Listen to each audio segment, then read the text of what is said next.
Good morning, this is the Agribusiness Report. I'm Brandon Blue. Near Baxter in Jasper County in central Iowa, farmer Brock Hansen has finished this year's soybean harvest and is now moved on to corn. Last Wednesday, he estimated he's about 55% done with corn, but normally this time of year his crop is closer to 90% in the bins. According to the latest Iowa Crop Progress Report, a lot of Iowa farmers are in the same situation.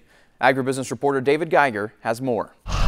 This fall had one of the wettest starts in over 25 years, creating a lot of lasting problems for farmers like Brock Hansen in central Iowa.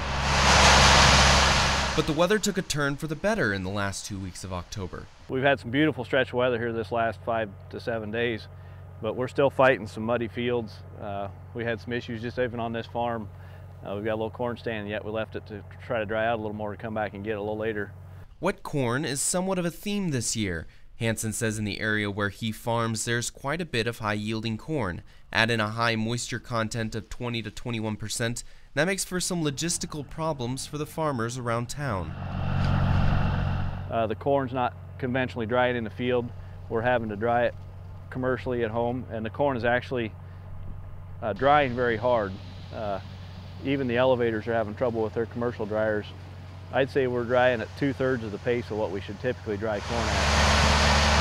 Another issue plaguing progress is better yielding corn plants. Breeds today have a much woodier base, leaving farmers with corn stalks that just won't go away. I mean, you can look here at this corn crop and find actually the corn crop from 2 years ago. But overall, Hansen says this year is turning out pretty well, especially on beans. Most of his farms will be above the line for crop insurance, but not everyone in his area was so fortunate.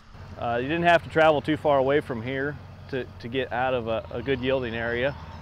So yeah, we had some phenomenal bean yields. For the Agribusiness Report, I'm David Geiger.